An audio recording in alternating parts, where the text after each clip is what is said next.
بسم الله الرحمن الرحيم.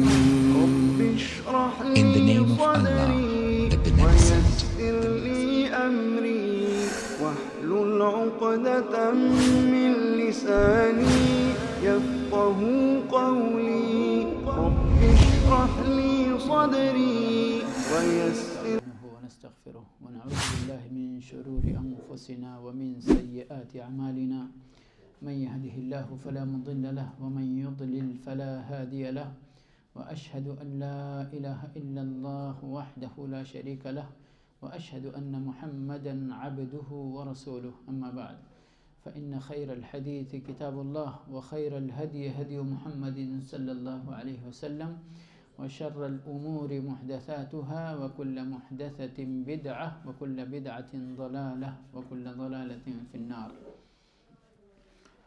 رب اشرح لي صدري ويسر لي أمري واحلل عقدة من لساني يفقه قولي رب زدني علما رب زدني علما رب زدني علما. حمد و صلات کے بعد کتاب التوحید سے دروس کا سلسلہ ابھی جاری ہے اور آج اس کتاب کا 21واں باب اس کے تعلق سے گفتگو کی جائے گی اور باب کا عنوان ہے باب ما جاء ان الغلو فی قبور الصالحین یصیرها اوثانا تعبد من دون اللہ. باب ما جاء ان الغلو فی قبور الصالحین یصیرها اوثانا تعبد من دون اللہ. جو بات پہلے گزر چکی ہے پچھلے باب میں اور اس سے پہلے اسی کے ایک جز کی مزید تاکید اور مزید وضاحت ہے. الغلو کے تعلق سے بات ہو چکی ہے اور غلو کس کو کہتے ہیں؟ کسی بھی چیز کی جو شرعی حد ہے، کسی بھی چیز کی جو شرعی حد ہے اس سے تجاوز کرنا، اس سے آگے بڑھ جانا، یہ غلو کہلاتا ہے. اب انبیاء کی قدردانی، ان کی تعظیم، اولیاء کی عزت، ان کا احترام، نیک لوگوں کی تکریم، ان کا احترام، ان کی عزت، شریعت کے اندر اس کی ایک حد بندی ہے. اس حد کو پار نہیں کرنا چاہیے. کوئی بھی بندہ جب ان کی شان میں حد سے تجاوز کرتا ہے، ان کو ان کے مقام سے آگے بڑھا دیتا ہے، تو یہی عمل دھیرے دھیرے شعوری طور پر یا غیر شعوری طور پر ایسے انجام تک پہنچا دیتا ہے کہ جو شرعاً ناجائز ہے. تو اس سے پہلے جو بات ہوئی تھی وہ عمومی طور پر صالحین کے سلسلے میں، انبیاء، اولیاء، صالحین، ائمہ، ان کی شان میں غلو کرنے کا معاملہ تھا عمومی طور پر. یہاں انہی عمومی باتوں میں سے ایک خاص بات کی طرف مؤلف رحمہ اللہ ہماری اور آپ کی اور سارے مسلمانوں کی توجہ مبذول کرا رہے، اور وہ معاملہ ہے اولیاء یا صلحاء، نیک لوگوں کی قبروں کے سلسلے میں غلو کرنا، حد سے تجاوز کرنا. اور یہ انبیاء اور صلحاء کی شان میں غلو کرنے کا ایک مظہر ہے. غلو کرتے ہیں تو چاہے آپ گھر بیٹھے بیٹھے ان کی شان میں غلو کریں اور چاہے ان کی قبر پر جا کر، ان کے مزار پر جا کر غلو کریں، تو یہ دونوں باتیں ایک ہی ہیں. دراصل ان کی شان میں غلو کرنے کا معاملہ ہے، لیکن اس کا ایک مظہر ہے کہ جہاں پر اولیاء مدفون ہوتے ہیں بندے وہاں پر جا کر کچھ کام ایسے کرنے لگتے ہیں کہ جو شرعاً قابل قبول نہیں ہیں. سمجھ گئے؟ تو یہاں پر ان کی قبروں کے سلسلے میں خاص وضاحت مقصود ہے اور اس کے لیے خاص دلیلیں بھی اللہ کے نبی صلی اللہ علیہ وسلم کی احادیث کے اندر موجود ہیں۔ تو باب ما جاء، باب ہے ان دلیلوں کے بیان میں یا اس بات کے بیان میں کہ نیک لوگوں کی قبروں کے تعلق سے غلو اختیار کرنا ان قبروں کو بت بنا دیتا ہے جن کی عبادت اللہ کو چھوڑ کر کی جاتی ہے۔ نیک لوگوں کی قبروں کے سلسلے میں غلو کرنا ان قبروں کو بت کی حیثیت دے دیتا ہے اللہ کو چھوڑ کر جن کی عبادت کی جانے لگتی ہے۔ ٹائٹل سمجھ میں آ گیا کہ جب ہم نیک لوگوں کی قبروں کے سلسلے میں غلو کرتے ہیں، جو شرعی حدود ہیں ان کے احترام یا ان کے سلسلے میں ان کو پھلانگ جاتے ہیں، تجاوز کر جاتے ہیں، آگے بڑھ جاتے ہیں، جن چیزوں کی شریعت نے اجازت نہیں دی ہے وہ کام ہم قبروں پر کرنے لگ جاتے ہیں، تو دھیرے دھیرے یہ قبر اس کی حیثیت کیا بن جاتی ہے؟ اس کی حیثیت بت کی بن جاتی ہے۔ بت کس کو کہتے ہیں؟ بت تو ہم لوگ سمجھتے ہیں نا، ہم لوگ سمجھتے ہیں کہ بت وہی ہے جو ہندو جس کی پوجا کرتا ہے، مورتی بنا کر یا کسی چیز۔ اور اس سے پہلے بات گزر چکی ہے کہ صنم دو کلمہ آیا ہے شریعت کے اندر، ایک صنم صاد نون میم صنم، اور ایک وثن واو ثا یا سے ہم جو بولتے اردو میں اور نون۔ صنم کے معنی وہ ہوتے ہیں وہ بت جو کسی انسان یا حیوان کی شکل میں ہو، جیسے اسٹیچو کسی نے رام کی بنا دیا اور کسی نے کسی کے بنا دیا، کسی نے کسی کے بنا دیا، یا ہاتھی کی شکل میں بنا دیا، بندر کی شکل میں بنا دیا، تو اس کو کیا بولتے؟ صنم بولتے۔ وثن جو ہے یہ کہتے ہیں کہ کسی انسان یا کسی حیوان کی شکل میں نہ ہو، بغیر شکل کے کوئی پتھر رکھ دیجئے آپ، یہ وثن ہے۔ کسی درخت کی پوجا شروع کر دیں لوگ، یہ وثن ہے۔ کسی پہاڑ کی پوجا کرنا شروع کر دیں لوگ، یہ وثن ہے۔ انہی میں سے ایک چیز قبر بھی ہے کہ کسی قبر کی پوجا شروع کر دیں لوگ، تو یہ بھی وثن ہے، یہ بھی وثن ہے۔ اب چاہے صنم ہو اور چاہے وثن ہو، اللہ کو چھوڑ کر کسی بھی چیز کی عبادت کی جاتی ہے تو یہ انہی دونوں کلموں کے احاطے میں رہیں گے،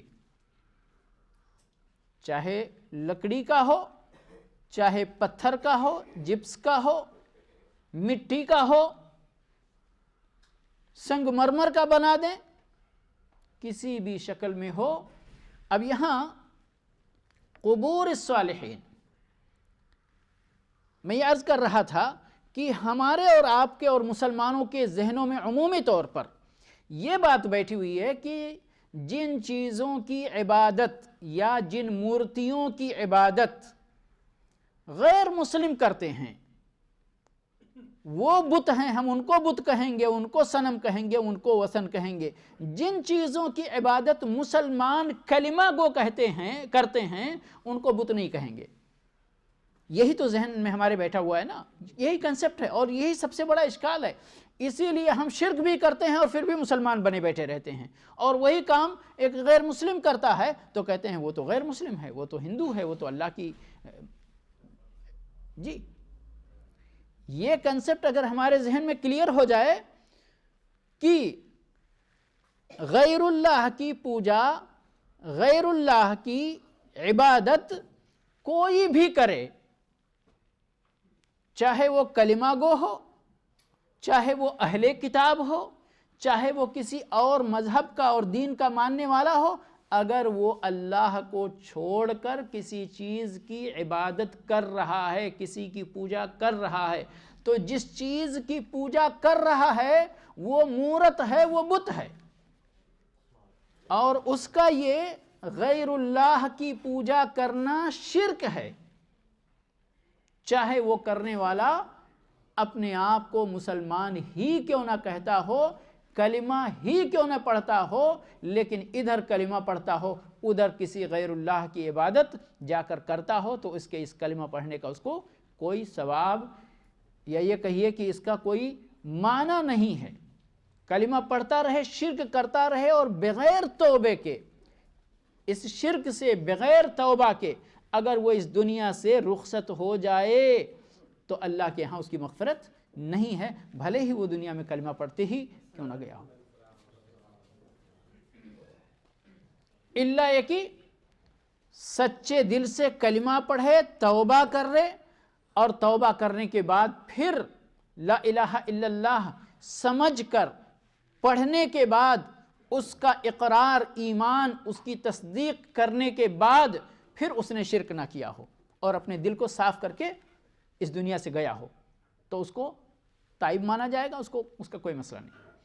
تو یہ مفہوم مسلمانوں کو اپنے ذہنوں میں بہت صاف کر لینا چاہیے، بہت صاف کر لینا چاہیے کہ اللہ کو چھوڑ کر اگر یہ اپنے کو مسلمان کہنے والے لوگ بھی کسی بھی چیز کی اگر پوجا کرتے ہیں، اگر وہ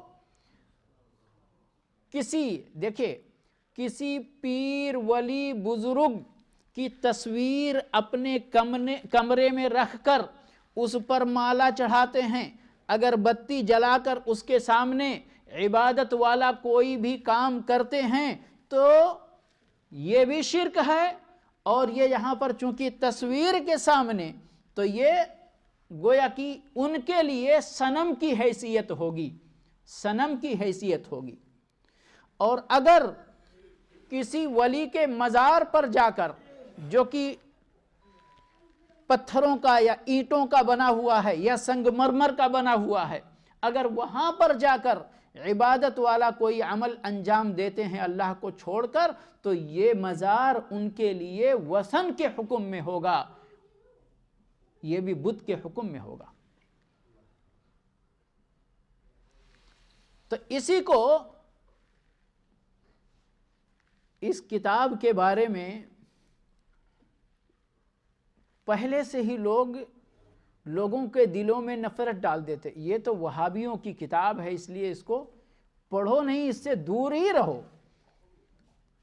اور ایک واقعہ بہت مشہور ہے کہ ایک صاحب یعنی خاموشی کے ساتھ دعوت کا کام کرنے والے تھے، تو ان کے پاس یہ کتاب التوحید تھی۔ اب کتابوں پر کیا ہوتا ہے، اصلاً اوپر ہی ٹائٹل لکھا رہتا ہے اور مؤلف کا نام لکھا رہتا ہے، تو ٹائٹل دیکھتے اور مؤلف کا نام دیکھتے ہی لوگ بھڑک جاتے، ارے یہ تو وہابی کی کتاب ہے۔ تو انہوں نے کیا کیا، اس کا ٹائٹل پھاڑ دیا کہ اس پر نہ کتاب کا نام رہے اور نہ کتاب کے لکھنے والے کا نام رہے، اور اس کے بعد ان کو دے دیا کہ یہ کتاب ہے اچھی سی دین کے بارے میں، آپ اس کو ذرا پڑھیے، اس کا مطالعہ کیجیے۔ انہوں نے پڑھا، پڑھنے کے بعد ایک دو دن کے بعد آ کے خود یہ تو بالکل اس کے اندر کچھ ہے ہی نہیں، سوائے آیت کے، سوائے حدیث کے، سوائے سلف کے کلام کے، اور تو کچھ ہے ہی نہیں۔ تو بعد میں جب دیکھا واقعی اس کتاب کو انہوں نے پہچان لیا ہے، تو کہا یہی وہ کتاب ہے جس سے لوگ نفرت دلاتے ہیں اور لوگ بھڑکاتے ہیں کہ یہ وہابیوں کی کتاب ہے، اس کو نہیں پڑھنا چاہیے۔ تو جنہوں نے پڑھا تھا اور بغیر اس چیز کے جانے پڑھا تھا کہ یہ کون سی کتاب میں پڑھ رہا ہوں، جب حقیقت اندر دیکھ لیا، پڑھ لیا، تو بولے نہیں اس میں تو کچھ نہیں، پھر وہ بھی اس کی تبلیغ اور اس کی دعوت کرنے لگے، توحید کی دعوت کرنے لگے۔ تو معاملہ یہی ہے کہ اب یہ مؤلف رحمہ اللہ نے ہر طرف سے ایک پوائنٹ کی وضاحت کرنے کی کوشش کی ہے کہ جس سے مسلمانوں کو ہوش آ جائے، جس سے مسلمانوں کے دل و دماغ میں توحید اور شرک کا مفہوم واضح ہو جائے کہ کیا چیز شرک ہے اور کیا چیز توحید ہے۔ اور کتاب و سنت کی دلیلوں پر مبنی. آپ یعنی 20 باب گزر چکا ہے. آپ لوگوں نے دیکھا ہوگا کہ جیسے ٹائٹل ہے، ٹائٹل کے ساتھ اللہ رب العالمین کے کلام کا کوئی ٹکڑا اس میں ٹائٹل کے ساتھ ہی باب اس چیز کا ہے اور اللہ کے اس فرمان کا ہے اور نبی صلی اللہ علیہ وسلم کے اس حدیث کا ہے. اپنی طرف سے اپنا کوئی ایک جملہ بھی نقل نہیں کرتے. اگر کبھی نقل بھی کرتے تو کسی صحابی کا قول نقل کرتے یا کسی سلف امام اور عالم کا قول نقل کرتے. پھر بھی بدنام کون ہے؟ محمد بن عبد الوہاب بدنام ہے کہ یہ انہوں نے تو مسلمانوں کو گمراہ کر دیا. گمراہ کیا کیا؟ مزاروں کی عبادت اور مزاروں کی پوجا سے اللہ کی پوجا کی طرف لے آئے، درختوں کی عبادت سے اللہ کی توحید کی طرف لوگوں کو بلایا، شخصیت پرستی اور مزارات اور اولیاء پرستی سے نکال کر اللہ کی طرف دعوت دی، ایک اللہ کی عبادت کرنے کی. یہی ان کا گناہ ہے، بس اور کوئی گناہ نہیں ہے. لیکن چونکہ ہم لوگ عام طور پر تعصب میں مسلکی، مذہبی اور اپنے اپنے باپ دادا کے راستوں کے سلسلے میں اندھے تعصب میں مبتلا ہیں کہ روشنی نظر نہیں آتی ہے الا من رحم اللہ. تو بہرحال ابھی عنوان سمجھ میں آ گیا. مؤلف رحمہ اللہ یہاں بھی حسب عادت ایک حدیث نقل کر رہے ہیں. روا مالک فی المؤطا ان رسول اللہ صلی اللہ علیہ وسلم قال اللہم، دیکھیے یہ صحیح حدیث ہے، اللہم لا تجعل قبری وثنا يعبد اشتد غضب اللہ على قوم اتخذوا قبور انبیائهم مساجد. اتنا ٹکڑا پہلے بھی گزر چکا ہے. اس باب میں نیا ٹکڑا جو ہے وہ اللہ کے نبی صلی اللہ علیہ وسلم کی اپنے قبر کے سلسلے میں، اپنی قبر کے سلسلے میں یہ دعا، اللہم اے میرے اللہ، لا تجعل قبری، میرے قبر کو، میری قبر کو، اللہم لا تجعل قبری وثنا يعبد، اے اللہ میری قبر کو وثن نہ بنانا جس کی عبادت کی جائے. وثن جس کی عبادت کی جائے، معنی جو میں نے تھوڑی دیر پہلے بیان کیا کہ صنم اس کو کہتے ہیں جو انسان یا حیوان کی شکل میں ہو، وثن اس کو کہتے ہیں جو کسی بھی شکل میں ہو، چاہے وہ جماد ہو، شجر ہو، حجر ہو، کوئی بھی ہو. تو قبر یہ اس میں آتا ہے. اللہ کے نبی صلی اللہ علیہ وسلم سب سے فصیح عربی زبان بولنے اور سمجھنے والے تھے.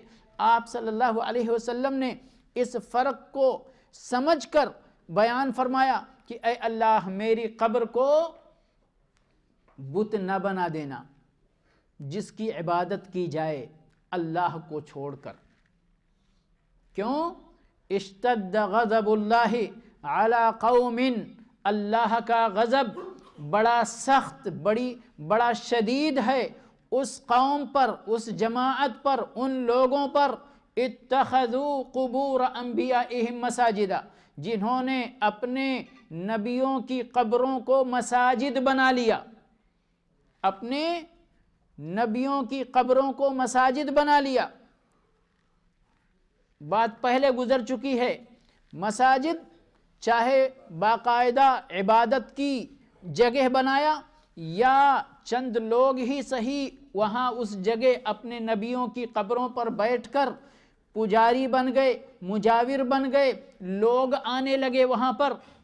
حتیٰ کی بات گزر چکی ہے پچھلے درس میں کہ اگر کوئی بندہ کسی قبر کے پاس جا کر عبادت اللہ کی کرتا ہے، یاد رہے عبادت اللہ کی کرتا ہے، لیکن اس قبر کے پاس جا کر کرتا ہے اس عقیدے کے ساتھ کہ وہاں پڑھوں گا یہ میں نماز تو میری نماز اللہ کے ہاں قبول ہو جائے گی. صرف اتنا پڑھنا اس کی گنجائش نہیں ہے شریعت کے اندر.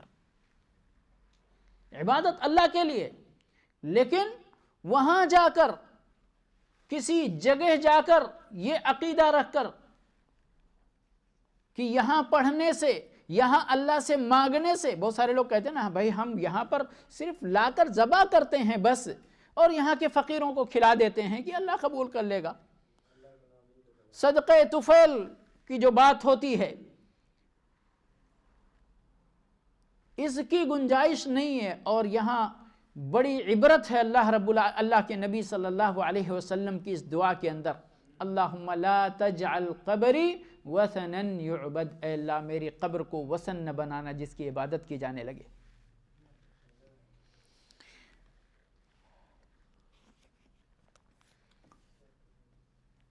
اور یہاں پر یہی سب سے بڑی دلیل ہے، یہ سمجھنے کی چیز ہے. جتنے بھی مزار، چاہے وہ حقیقی مزار ہوں یا لوگوں نے بنا لیے ہیں مزار، کیا ہے اس سے قطع نظر، اگر ہے وہ ولی جو قبر کے اندر مدفون ہے، اس سے قطع نظر کہ وہ سچا ولی تھا یا جھوٹا ولی تھا، یہ بھی ایک مسئلہ ہے. تحقیق کرنے پر کتنے لوگوں کے پول کھلتے ہیں کہ کون کیسا ولی ہے، سمجھ گئے. لیکن ہم ساری باتوں کو ترک کر دیتے ہیں، ساری باتوں کو نظر انداز کرتے ہوئے میں پھر وہی ایک بار سوال دہراتا ہوں جو میں ولیوں کو سمجھنے کے لیے بار بار کرتا ہوں کہ اللہ کے نبی صلی اللہ علیہ وسلم سے بڑا کوئی ولی ہو سکتا؟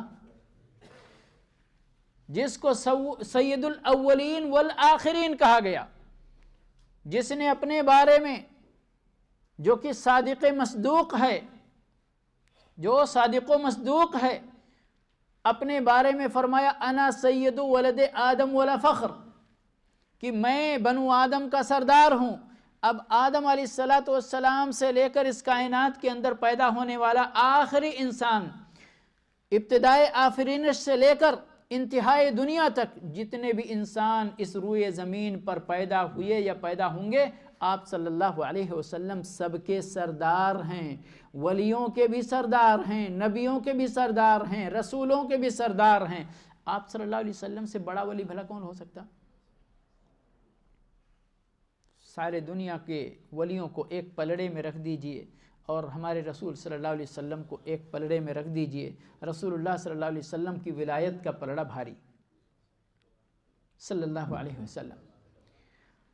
یہ ولی اپنی قبر کے بارے میں دعا کر رہے، اللہ میری قبر کو وثن نہ بنا دینا کہ جس کی لوگ عبادت کرنے لگ جائیں، جس کی عبادت کی جانے لگے.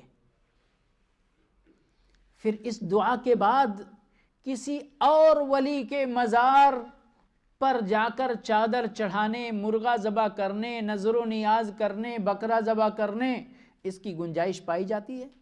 یقین نہیں. اللہ ہمیں سمجھ عطا فرمائے. اللہ رب العالمین ہمیں توحید اختیار کرنے کی، اللہ کو ایک جاننے، اللہ کے بارے میں وحدانیت کا عقیدہ رکھنے کی اللہ ہمیں توفیق عطا فرمائے.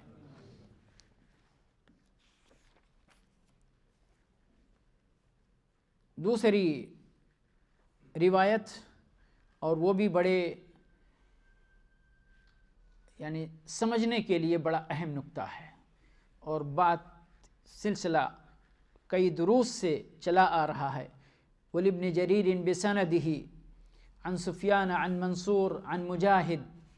یہ ابن جریر طبری رحمۃ اللہ علیہ، جن کی تفسیر طبری کئی جلدوں پر مشتمل، کتاب و سنت کی روشنی میں قرآن کی تفسیر کی ہے، لکھی ہے. کہتے ہیں مجاہد سے انہوں نے نقل کیا، افرأیتم اللات والعزى ومناة الثالثة الأخرى. لات کے بارے میں، یہ قرآن کی آیت ہے نا، افرأیتم اللات والعزى، کیا آپ لوگوں نے لات و عزیٰ کو نہیں دیکھا، منات کو نہیں دیکھا؟ یہ سب کون تھے؟ لات اور عزیٰ، منات. یہ ہم تھوڑا بعد میں پیچھے جائیں گے. یہ جب نبی صلی اللہ علیہ وسلم مکہ میں نبی بنا کر، رسول بنا کر مبعوث ہوئے، تو یہ مکہ اور مکہ کے آس پاس جو قبیلے تھے، ان قبیلوں کے یہ بت تھے. کون تھے؟ یہ بت تھے. ہم تو ان کو سمجھتے ہیں نا کہ بھئی جو غیر مسلم جن کی پوجا کریں وہ بت ہیں، تو یہ بت تھے.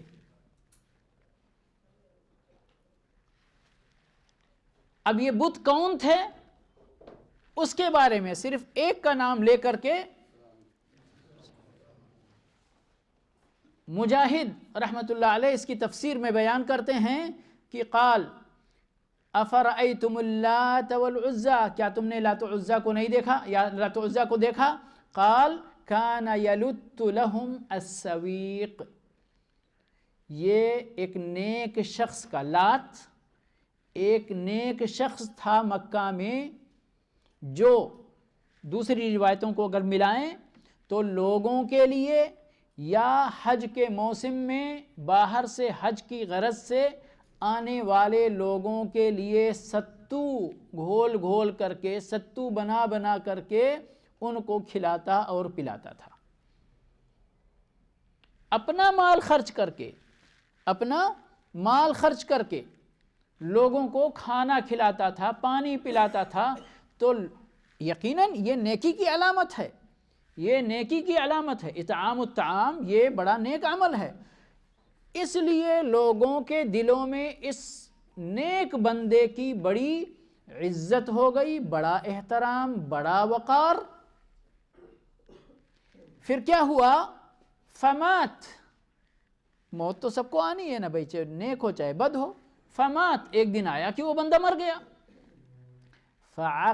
فعکفوا علی قبرہ، فعکفوا علی قبرہ، لوگ اس کی قبر پر مجاوری کرنے لگے، بیٹھنے لگے۔ پہلے بات گزر چکی ہے، عکوف یہ کہاں سے ہے؟ اعتکاف سے ہے، یعنی کہ کسی جگہ جم کر آپ بیٹھ جائیں تو اس کو عربی میں عین کاف فا سے تعبیر کرتے، اور مجاوری اسی کا معنی ہے، بیٹھ گئے۔ پھر بیٹھ گئے، یقیناً شروع میں تو بیٹھتے ہی انہوں نے اس کی پوجا شروع نہیں کی ہوگی، وہ بیٹھے ہوں گے، بیٹھنے والے پھر آگے چلے گئے، دوسرے آئے، پھر تیسرے آئے، پھر چوتھے آئے، ایک وقت آیا کہ لوگ اس کی پوجا کرنے لگے، اور یہاں تک کہ عربوں کے اندر یہ ایک بڑا مشہور بت کی حیثیت اختیار کر گیا۔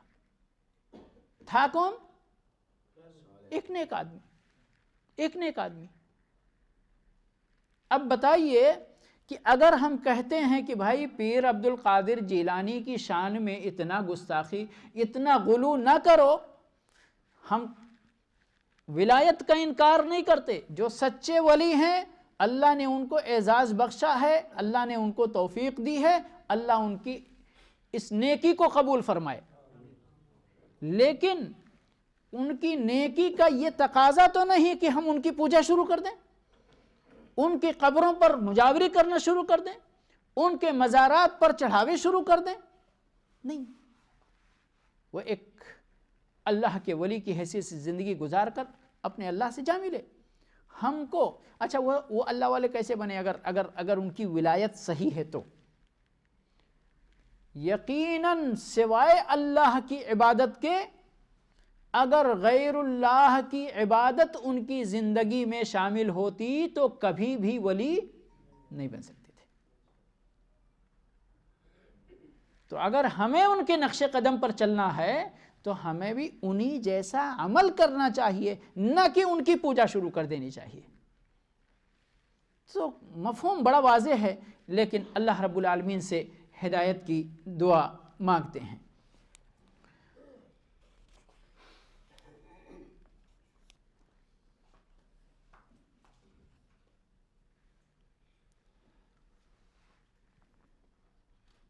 اب اگر یہ مفہوم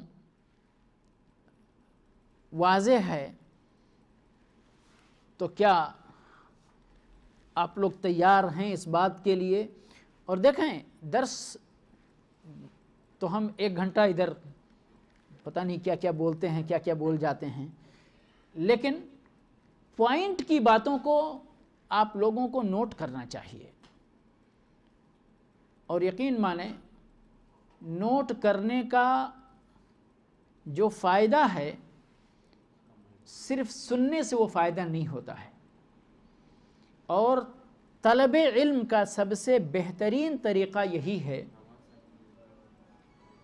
کہ جو بات بھی آپ کو لگے کہ ہاں اب میں سمجھ گیا اور دماغ میں یہ چیز بیٹھ گئی، اگر آپ اس کو لکھ لیتے ہیں اپنی زبان میں، جو بنگلہ سمجھنے والا ہے وہ بنگلہ میں لکھے، جو انگلش سمجھنے والا انگلش میں لکھے، اردو سمجھنے والا کیرلا اپنی اپنی زبان میں، دوبارہ کبھی بھی یہ نوٹ بک اگر آپ اٹھا کر دیکھیں گے تو یہ چیزیں، یہ معلومات آپ کو جتنی بار آپ دیکھیں گے، اچھا یہ صرف ہم سمجھتے کہ نہیں یہ تو صرف مدرسے کے لڑکوں کے لیے، بھائی وہ چونکہ ان کو امتحان دینا ہوتا ہے سال کے آخر میں، اس لیے نہیں، آپ یہاں آتے ہیں، ہم یہاں آتے ہیں، اور معاف کیجئے گا میری مراد صرف یعنی آپ جو بیٹھے ہیں ان کی شخصیت بعین ہی مراد نہیں ہے۔ کوئی بھی کسی مجلس میں جب کسی طلب علم کے لیے جاتا ہے تو مقصد کیا ہوتا ہے اس کا؟ یہی نہ بھی کہ ہم اللہ کی بات سنیں گے اور اللہ کی بات جان کر اس پر عمل کریں گے اور اس کو اپنے پیچھے دیگر لوگوں تک پہنچائیں گے۔ یہی دو اہم مقصد ہے طلب علم کا۔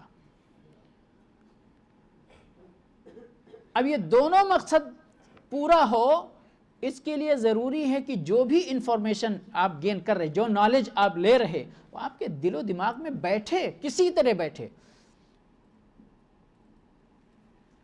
بلکہ مدرسے کا طالب علم تو کبھی کبھی مجبور ہوتا ہے کہ اس کے ماں باپ دھکا دے کے اس کو اسکول پہنچا دیتے اور ٹیچر مار مار کے اس کو پڑھاتے ہیں، ہے نا؟ لیکن آپ تو الحمدللہ اللہ کی توفیق سے، آپ جیسے کتنے لوگ ہوں گے جو اپنے کمروں میں بیٹھ کر ٹیلی ویژن دیکھ رہے ہوں گے، اپنے موبائل پر پتہ نہیں کیا کیا کر رہے ہوں گے، دیکھ رہے ہوں گے، لیکن آپ اللہ کی توفیق سے اپنا کمرہ چھوڑ کر، اپنا گھر چھوڑ کر، اپنا وقت لے کر یہاں آئے ہیں۔ ضرور کوئی نہ کوئی مقصد ہوگا، اور اگر مقصد نہیں ہوگا تو پھر آنا بیکار ہے۔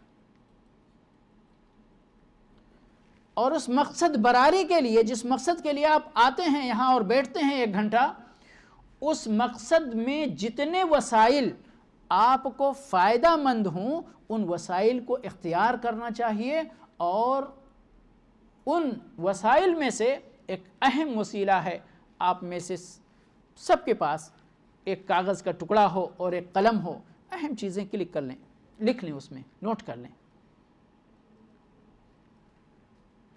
نہیں ہو رہا ہے تو کم از کم ہم جو 1 گھنٹے کی تقریر کرتے ہیں اس کا 5 منٹ کا سمری، 5 منٹ کا سمری اپنے دل و دماغ کے کسی کونے میں محفوظ کرنے کی کوشش کریں۔ ایسا نہ ہو کہ جب درس شروع ہوا تھا 1 گھنٹہ بیٹھنے کے بعد جب درس ختم ہوا تو وہ میموری ڈیلیٹ کرنا جانتے، سب لوگ جانتے ہوں گے، آج کل تو کمپیوٹر کا زمانہ ہے، 1 کلک سے میموری ڈیلیٹ ہو جاتی ہے، تو جیسے ہی کھڑے ہوئے ویسے میموری سب صاف ہو گئی، ڈیلیٹ ہو گئی، تو پھر 1 گھنٹہ بیٹھنا تو ہمارا بیکار ہو گیا نا بھائی۔ تو اس لیے میں کہہ رہا ہوں میرے بھائی کہ جیسے یہ پوائنٹ کی باتیں، اور یقین مانیں یہ پوائنٹ کی باتیں، یہ مؤلف، عظیم مؤلف امام محمد بن عبد الوہاب رحمۃ اللہ علیہ، انہوں نے یہ پوائنٹ کا باب باندھا ہے اس طرح سے، یہ ٹائٹل دیا اس طرح سے۔ ہم اگر سب بھول جائیں، صرف یہ ٹائٹل یاد رکھیں تو یہ ٹائٹل بھی ہمارے لیے بہت اہم ہے، پھر باقی باتیں انشاءاللہ اسی کے ضمن میں آ جائیں گی۔ تو کیا بات ہو رہی تھی؟ بات یہ ہو رہی تھی کہ نیک لوگوں کی بات پہلے گزر چکی، کہ نیک لوگوں کی شان میں غلو کرنا جنرل، وہ بھی شرک کا ذریعہ بنتا ہے، اور بطور خاص ان کی قبر کے سلسلے میں غلو کرنا یہ بھی اہم سبب ہے شرک تک پہنچنے کا، اہم وسیلہ ہے، اہم ذریعہ ہے شرک تک پہنچنے کا۔ پہلی حدیث، اللہم لا تجعل قبری وثنا یعبد۔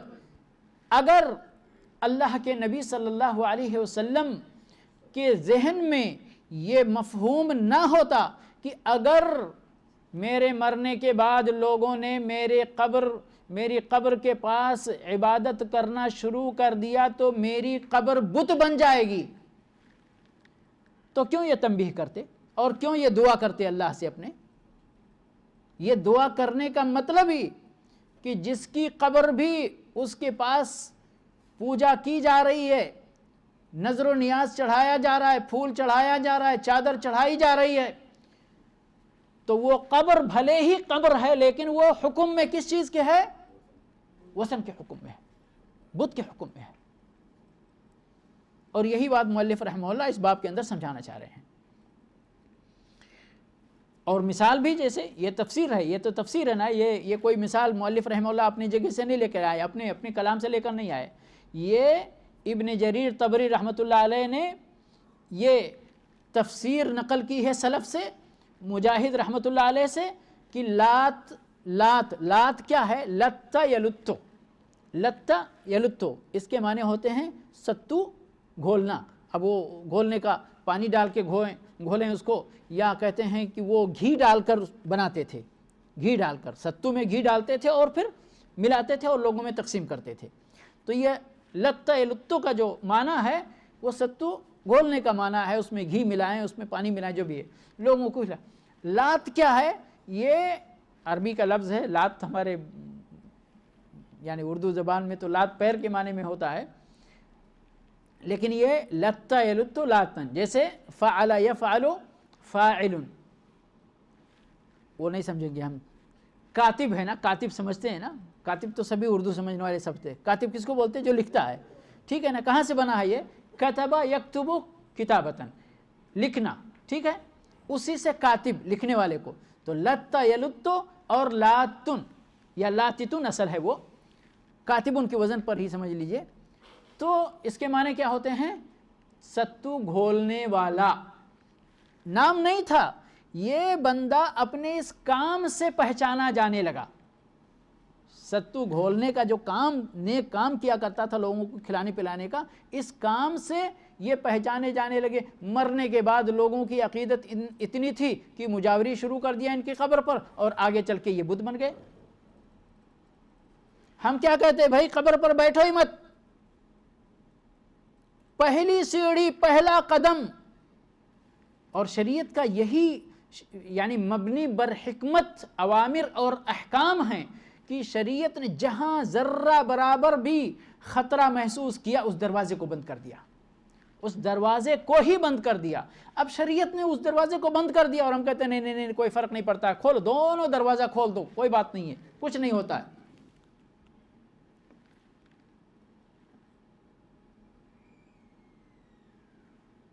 جس طرح اللہ رب العالمین نے فرمایا لا تقربوا الزنا، زنا کے قریب مت جاؤ.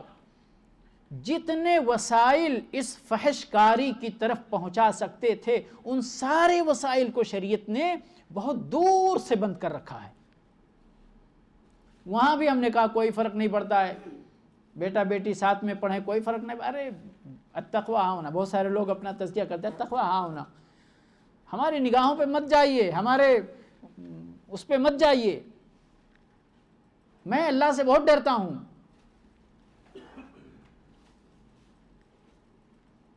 شریعت کو ہم نے سمجھا ہی نہیں حقیقت میں. تو بات یہاں تھی میرے بھائی کہ اگر ہمارے یعنی یہ بھی مزار تھا نا، پہلے لات مزار تھا، گویا کہ لوگ کیا عکفو علی قبر ہی، یعنی اس کی قبر پر مجاور بنے، پھر یہی قبر دھیرے دھیرے بت کی شکل اختیار کر گئی. اور وہی آج ہمارے ملکوں میں جتنے مزار ہیں ہم ان کو مزار کہتے ہیں، لیکن حقیقت میں وہ کیا ہیں؟ حقیقت میں حسین ہیں، حقیقت میں وہ بت ہیں. ہم لاکھ کہیں کہ یہ فلاں ولی کا مزار ہے، یہ فلاں ولی کا مزار ہے، یہ فلاں بابا کا مزار ہے، اس سے کچھ نہیں ہونے والا ہے. چیزوں کو ریئلائز کرنا چاہیے، حقیقت کی نگاہ سے چیزوں کو دیکھنا چاہیے. نام بدلنے سے کچھ نہیں ہوتا ہے.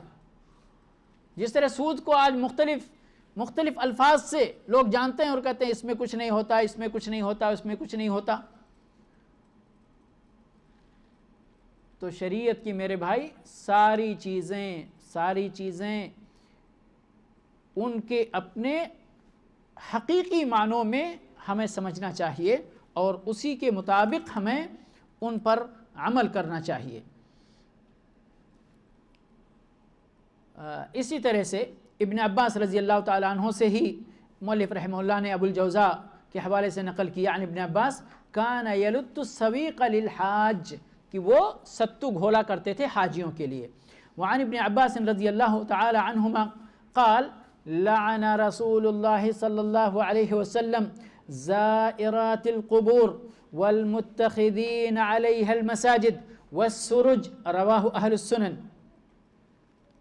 یہ بھی دیکھیے کتنی اہم بات ہے، کتنی اہم بات ہے، اور ایک ہی حدیث کے اندر کتنی باتوں کو سمیٹ لیا ہے رسول صلی اللہ علیہ وسلم نے۔ اور کیوں نہ ہو، آپ کو جوامع الکلم دیا گیا تھا۔ آپ کی ایک حدیث، بعض علماء نے ایک ایک حدیثوں کی شرح میں کتابیں لکھی ہیں، یہ جوامع الکلم ہیں۔ ایک ایک کلمہ نبی صلی اللہ علیہ وسلم کا، ایک ایک مضمون کا ٹائٹل ہے۔ فرمایا یہاں پر کہ لعن رسول اللہ صلی اللہ علیہ وسلم زائرات القبور، اللہ کے رسول صلی اللہ علیہ وسلم نے قبروں کی زیارت کرنے والی عورتوں پر لعنت بھیجا ہے۔ والمتخذین علیہ المساجد، اور قبروں پر سجدہ گاہ بنانے والوں پر لعنت بھیجا ہے۔ والسرج، اور قبروں پر چراغاں کرنے والوں پر لعنت بھیجی ہے، قبروں پر چراغاں کرنے والوں پر لعنت بھیجی ہے۔ اور یہ علماء کا سروے ہے کہ اگر قرآن میں یا نبی صلی اللہ علیہ وسلم کے فرمان میں کسی بھی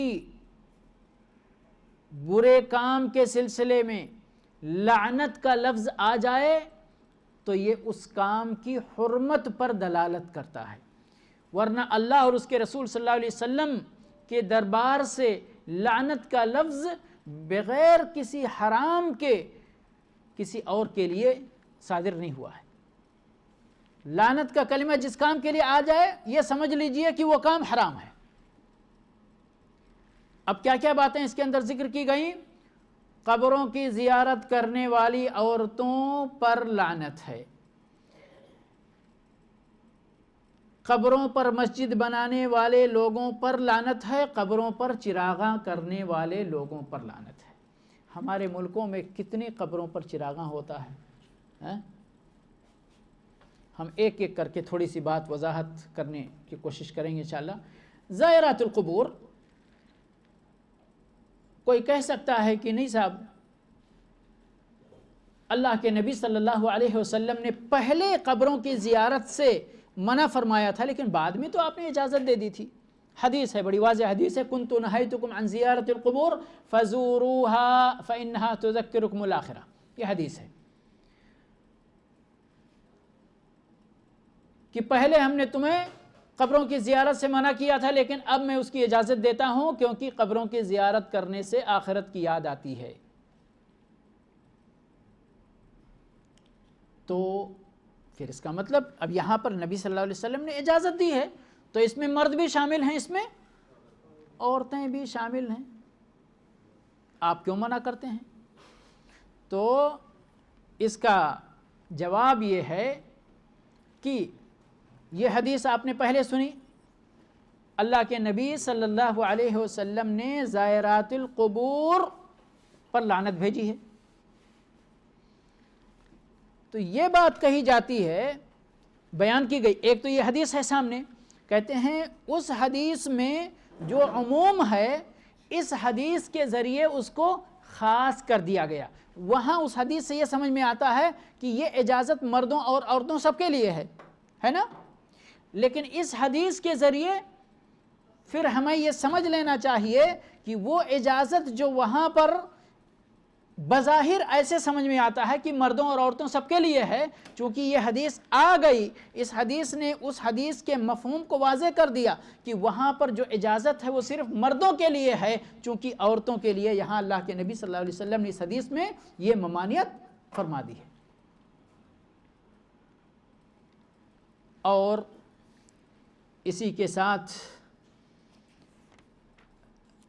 میں وہ حکمت جو علماء کرام نے بیان کی ہیں کہ آخر اللہ کے نبی صلی اللہ علیہ وسلم نے مردوں کو اجازت دے دیا قبروں کی زیارت کرنے کی،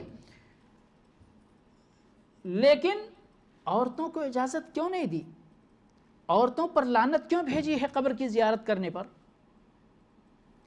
تو دو باتیں بہت اہم کی جاتی ہیں، اور ہمارے سمجھنے کی بات ہے میرے بھائیوں۔ پہلی بات جو علماء نے کی ہے وہ یہ کی ہے کہ عورتیں کمزور دل ہوتی ہیں، جذباتیت ان کے اندر مردوں کے مقابلے میں زیادہ ہوتی ہے، جلد بازی ان کے اندر زیادہ ہوتی ہے، جزع و فزع صبر کی کمی ہوتی ہے، جزع و فزع جلدی کرنے لگتی ہیں۔ تو اگر وہ قبر پر جائیں، مثال کے طور پر ان کے اپنے والد کی قبر ہے، اپنے بھائی کی، اپنے ماں کی قبر ہے، اپنے شوہر کی، اپنے بیٹا بیٹی کی قبر ہے، تو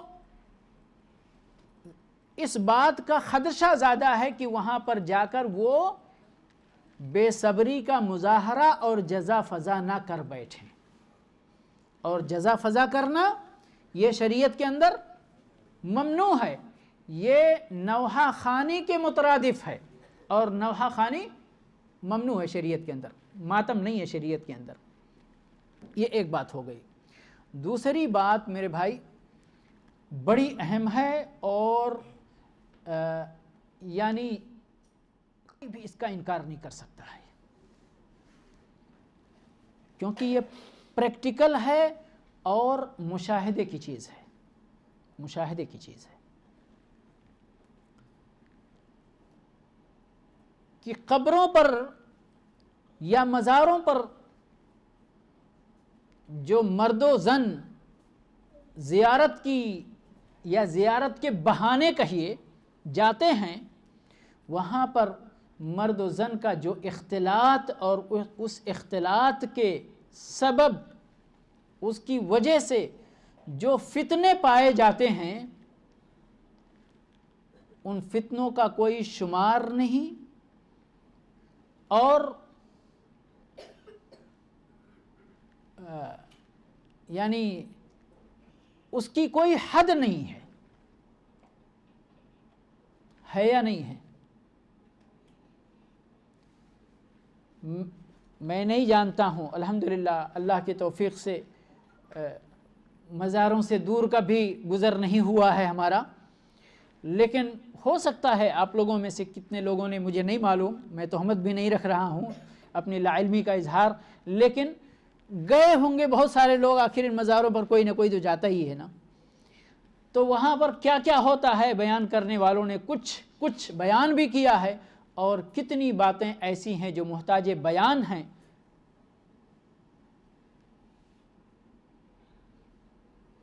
اسی کے ساتھ ساتھ ایک مزے کی بات، سوال، لمحہ فکریہ، ہمارے وہی احباب اسی مذہب و مسلک سے تعلق رکھنے والے اور اسی عقیدے کے ماننے والے جماعت کے لوگ ہماری خواتین کو مسجد آنے سے روکتے ہیں، روکتے یا نہیں روکتے؟ شدت سے روکتے۔ بہانہ کیا ہے روکنے کا؟ کیا ہے بہانہ؟ کوئی اپنی زبان سے بول دے تاکہ میں فتنہ ہے نا، کہ مسجد میں جانے سے عورت اور مرد فتنے کے اندر مبتلا ہو جائیں گے، اس لیے مسجد میں خواتین کا جانا ممنوع ہے، نہ عید میں، نہ بقرعید میں، اور نہ ہی جمعہ میں، اور نہ ہی کسی اور نماز میں۔ لیکن مزار پر جانے کی کھلی چھوٹ ہے، بلکہ مزار پر جا کر منتیں مانگ کر آنا، اللہ کو چھوڑ کر غیر اللہ کی عبادت کر کے آنا، یہ عمل صالح ہے۔ آخر نیکی ہی تو سمجھ کے جاتے ہیں، کیوں جاتے ہیں؟ آخر مرادیں مانگنے جاتے ہیں نا۔ وہاں پر مرد و خواتین کتنے ہیں جو صبح جاتے شام تک واپس نہیں آتے ہے، ایک دن ادھر ہی ڈیرا کرتے، دو دن ادھر ہی، اور پتہ نہیں کتنا کیا ہوتا ہے وہاں پر۔ جس کو نہیں معلوم، اگر معلوم کرنا ہے تو کبھی اسی غرض سے ایک سرسری، جب میں مدینہ میں تھا تو ایک صاحب، میں نام نہ لوں گا اور نہ جگہ بتاؤں گا، ایک صاحب انہوں نے گویا کہ ایک مشن شروع کر رکھا تھا. وہ 1-2 آدمی قبروں پر جاتے تھے اور مشاہدات کر کے آ کر پھر اس کو قلم بند کرتے تھے اور اپنے پرچے میں شائع کرتے تھے. میں اس سیریل یعنی سلسلے وار تحریر کو برابر بڑی مستعدی سے پڑھتا تھا. اس لیے میں یہ بات جو کہہ رہا ہوں اور بڑے دل کی بڑی تکلیف سے کہہ رہا ہوں. ایسے ایسے مناظر اور ایسے ایسے مشاہدے انہوں نے بیان کیے کہ جس کو بیان کرنے میں بھی شرم آئے گی.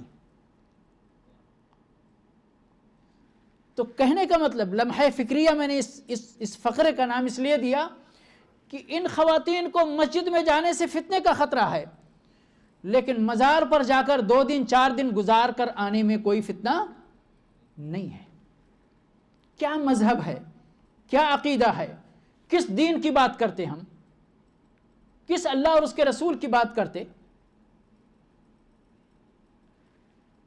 شرم آنی چاہیے اس دین کو ماننے والوں پر. لیکن کوئی بات نہیں ہے، سب چلتا ہے اور سب دین کے نام پہ چلتا ہے.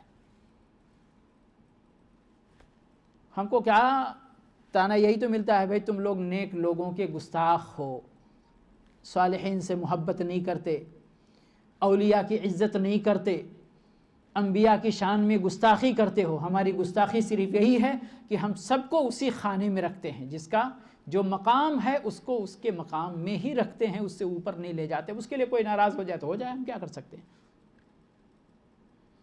کیونکہ اس کو اس کے مقام سے اوپر لے جانے کا مطلب یہ ہے کہ جو اس سے اوپر والے مقام کا تھا اس کے مقام میں ہم نے گستاخی کر دی ہے. پھر وہ گستاخی ہم کو گوارا نہیں ہے. تو یہ بات بہت اہم تھی میرے بھائی. اور اس کے علاوہ جو بات کی قبروں پر مساجد، اب قبروں پر مساجد چاہے یوں ہی کوئی سجدہ کرے یا مسجد بنا کر نماز پڑھے یا قرآن پڑھے یا دھمال مچائے وہاں پر جو بھی ہے عبادت کے نام پر، وہ اس کی مرضی. اور ہم چراغاں کرتے ہیں، ہے نا، چراغاں کرتے. سبحان اللہ. یہ مؤلف رحمہ اللہ نے اپنے شرح کے اس میں اس بات کی نشاندہی کی ہے کہ حتیٰ کہ قبر پر روشنی کرنے سے بھی اللہ کے نبی صلی اللہ علیہ وسلم نے منع فرمایا. کیا حکمت ہو سکتی ہے کہ روشنی بھی اگر قبر پر رہے تو لوگوں کی توجہ اس قبر کی طرف جاتی ہے، لیکن اگر قبر اندھیرا ہے، پڑا ہوا ہے، تو کسی کی توجہ نہیں جاتی اس طرف. تو قبر کی طرف توجہ بھی مبذول کرانے کا کوئی وسیلہ اختیار کرنا بھی شرعاً ممنوع ہے. اب یہ لائٹیں کس چیز کی بھی ہوں، چاہے ہم وہ موم بتی جلائیں، چاہے تیل والا چراغ جلائیں، چاہے بجلی کی لائٹیں جلائیں، سب ہر لائٹ قبرستان میں لگانا ممنوع ہے. کوئی کہہ سکتا ہے بھئی تو اگر ہم کو کبھی رات میں میت دفن کرنے کی ضرورت پڑ جائے تو کیا کریں ہم؟ تو لائٹیں، اللہ کے نبی صلی اللہ علیہ وسلم کے زمانے میں بھی تو کبھی کبھی رات میں دفن کرنے کی ضرورت پڑتی تھی. کیا کرتے تھے وہ لوگ؟ جو انتظام اس وقت کیا جاتا تھا آج بھی وہ انتظام. آپ ٹیمپریری لائٹیں لے کر چلے جاؤ اور دفن کر کے آ جاؤ، کیا فرق پڑتا ہے؟ لیکن اللہ کے نبی صلی اللہ علیہ وسلم کے اس حدیث پر عمل کرنا بہت ضروری ہے میرے بھائی. اور یعنی یہ سارے یہ حدیث کے اندر جتنی چیزیں بیان کی گئی ہیں، یہ سارے اس قبر کو بت بننے کا جو نتیجہ ہے یا وہ منزل ہے، وہ انجام ہے، اس انجام تک پہنچنے سے راستہ کاٹ دیا گیا ہے. بس اتنی سی بات ہے. نہ کوئی کسی قبر پر بیٹھے، نہ مسجد بنائے، نہ چراغاں کرے، نہ اس پر پختہ مکان بنائے، نہ کچھ کرے نہ کچھ کرے. یہی مطلوب ہے. اگر آپ نے کوئی بھی کام یہاں سے شروع ہوتا ہے، شروع کہاں سے ہوتا ہے؟ قبر کو ایک بالشت، وہ بھی مٹی کے ذریعے اونچا کرنا، اس سے زیادہ کی گنجائش نہیں ہے. چونا گچ پختہ قبر کرنا، اس کی گنجائش نہیں ہے. بڑھا چڑھا کر اس کے القاب اور اس کے صفات کے ساتھ اس کے نام کا کتبہ لگانا گنجائش نہیں ہے۔ اس کے بعد نمبر آتا ہے اس پر بیٹھنے کا، اس پر مسجد بنانے کا، چراغاں کرنے کا، زیارت کرنے کا خواتین کے۔ یہ ساری چیزیں ایک لسٹ ہیں قبر کے سلسلے میں ممنوعات کی۔ یہ ساری چیزیں ممنوع اس لیے ہیں کہ یہ قبر کہیں بت نہ بن جائے، یہ قبر کہیں بت نہ بن جائے۔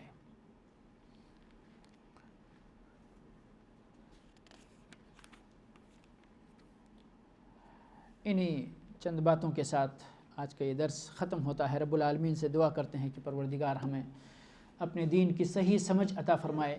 رب العالمین ہمیں اپنے نبی جناب محمد رسول اللہ صلی اللہ علیہ وسلم کے بتائے ہوئے طریقے پر چلنے کی توفیق عطا فرمائے، وہی عقیدہ ہمیں اختیار کرنے اور اسی عقیدے کی دعوت اور اسی عقیدے کی تبلیغ کرنے کی توفیق عطا فرمائے۔ وآخر دعوانا الحمد للہ رب العالمین وصلی اللہ علی نبینا محمد وعلی آلہ واصحابہ اجمعین۔